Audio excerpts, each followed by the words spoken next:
Il Comune di Agrigento segna un altro traguardo fondamentale per la promozione della legalità e il rilancio economico del territorio, l'aggiudicazione e la consegna dei lavori per la valorizzazione di un immobile confiscato finanziato nell'ambito del PNRR rappresenta un passo significativo in questa direzione.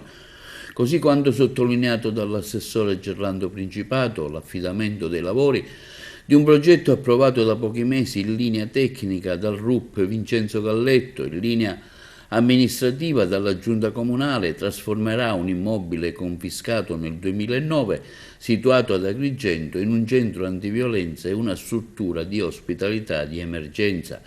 Il progetto è denominato Non ti lasciamo sola.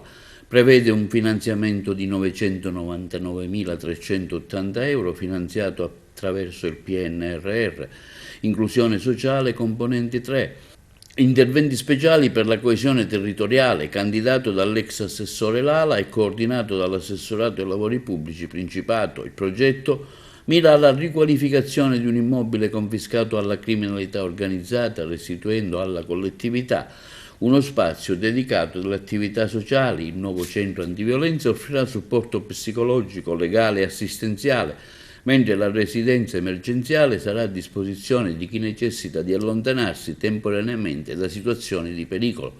Il finanziamento del PNRR coprirà tutte le spese per la ristrutturazione dell'immobile, l'adeguamento funzionale, la messa in sicurezza, l'allestimento degli spazi.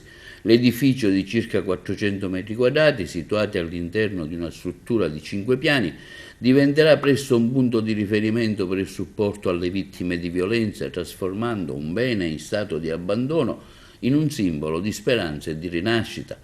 Questo progetto, conclude l'assessore Principato, dimostra come la lotta alla criminalità organizzata possa diventare un potente motore di sviluppo, contribuendo al benessere e alla sicurezza del territorio, rappresentando un esempio concreto di riscatto sociale ed economico per Agrigento e l'intero territorio.